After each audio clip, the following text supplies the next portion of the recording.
എല്ലാവരും ഇങ്ങോട്ട് നോക്കിൻ. അപ്പൊ പ്രേക്ഷകർ ആഗ്രഹിക്കുന്ന എന്തും കാണിക്കാൻ നിമിഷ റെഡിയാണ്. ഉറപ്പായും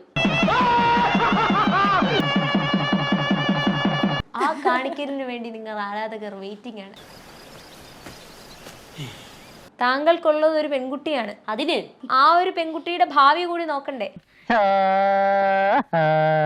എനിക്കും എന്റെ ഫാമിലിക്കോ ഇല്ലാത്ത വിഷമം നിങ്ങൾക്ക് വേണ്ട. ഒത്തില്ല. എന്താണ് ഒത്തില്ല? ആ മൂപ്പര് ഒപ്പിക്കാൻ നടക്കുക. പിന്നെ എന്തിനാണ് ഇതുപോലുള്ള ഡ്രസ്സുകൾ ഇട്ടുകൊണ്ട് സോഷ്യൽ മീഡിയയിൽ കിടന്ന് അഴിഞ്ഞാടുന്നതെന്ന് ഞാൻ ചോദിച്ചാൽ നിങ്ങൾ എന്ത് പറയും? ഇത് എന്റെ ചോദ്യമല്ല കേട്ടോ, ഇത് നിങ്ങളെ കണ്ടുകൊണ്ടിരിക്കുന്ന പ്രേക്ഷകരുടെ ചോദ്യം. അപ്പം തിന്നാ പോരെ, തന്റെ പേട്ട് തല കുഴിയിലിട്ട് നോക്കണോ? അപ്പൊ എന്റെ പ്രേക്ഷകര് എന്നോട് പറയണം ബിക്കിനി ഷൂട്ട് ചെയ്യാൻ കാണുന്ന ആഗ്രഹമുണ്ടെന്ന് പറയുന്നു. അല്ല ഇപ്പൊ നല്ലൊരു സിനിമയിൽ നല്ലൊരു ക്യാരക്ടർ വരികയാണ്, ഇത് ബിക്കിനി ഇട്ട് ചെയ്യണമെന്ന് പറഞ്ഞാൽ അപ്പൊ എനിക്ക് ഇതുപോലെ ബിക്കിനി ചെയ്യണമെന്ന് പറഞ്ഞാൽ ഞാൻ ചെയ്യും. ഇന്നു മുതൽ എന്റെ മുഴുവൻ അല്ല പകുതി ശ്രദ്ധ ഈ കേസിലായിരിക്കും.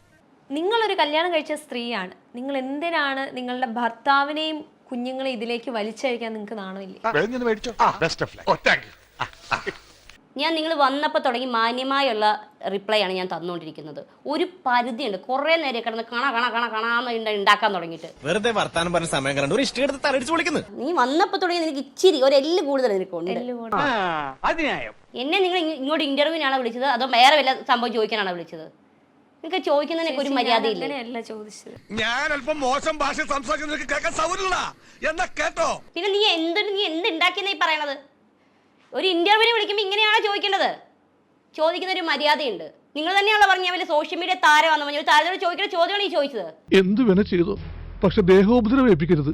പഞ്ചഭാവോ കണ്ടാ മനസ്സിലാവും. ദേഷ്യം ഞാൻ മോന്തെ അടിക്കാൻ പൊളിക്കും ഞാൻ.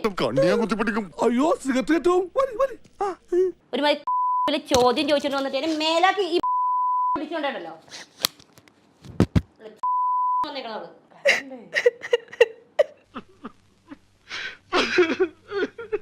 ഇനിയിപ്പൊ കരഞ്ഞാ മതിയല്ലോ, നാണമില്ലാത്തവൻ. അവരെന്റെ ഭാഗത്തുനിന്ന് കൂടെ ചിന്തിക്കണ്ടേ? അയാളെ വിടുത്ത ഞാൻ പോയാലേ ശരിയാവുള്ളൂ, വേറെ ആരും പോകണ്ട. എന്തൊരു ബഹളമായിരുന്നു. അടി അടി, നിന്റെ കരങ്ങൾക്ക് വിശ്രമമില്ലാതെ ചാട്ടവാറ് കൊണ്ടടി.